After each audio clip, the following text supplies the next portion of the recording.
இப்ப நீங்க யாருக்கு தான் ஓட்டு போடணும்னு சொல்ல வரீங்க? எனக்கு ஒண்ணும் புரியல. ரொம்ப சிம்பிள்.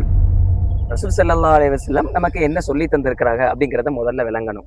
அபூதர் ரலியல்லாஹு தஆலா அன்ஹு பெருமானார் இடத்துல வந்து, எனக்கு வந்து அரசியல் சார்ந்த ஏதாச்சும் ஒரு வேலை இருக்குதா அப்படின்னு சொல்லி கேட்டாங்க. அப்போ பெருமானார் சொன்ன வார்த்தை, இங்க தான் நீங்க எல்லாரும் கவனிக்கணும். பெருமானார் அபூதர 2 தட்டு தட்டி குடுத்துட்டு சொன்ன வார்த்தை என்னன்னா, "உனக்கு இத தாங்கக்கூடிய அளவுக்கு சக்தி இல்ல.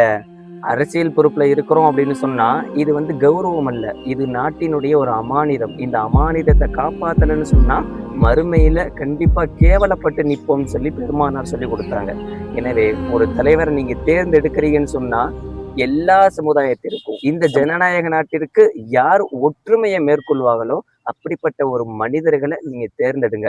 உங்களுடைய நேசம் யாருக்கு இருக்குது, நீங்க யாருக்கு ரசிகர்களாக இருக்கிறீங்கங்கிறது முக்கியம் இல்ல. இந்த நாட்டை யாரு ஆள தகுதியானவர்கள் அப்படிங்கிறது உங்களுக்கு அல்லாஹ் சிந்திக்கக்கூடிய ஆற்றல குடுத்திருக்கிறான். சிந்திச்சு செயல்படுங்க. அஸ்ஸலாமு அலைக்கும். مالك الملك تؤتي الملك من تشاء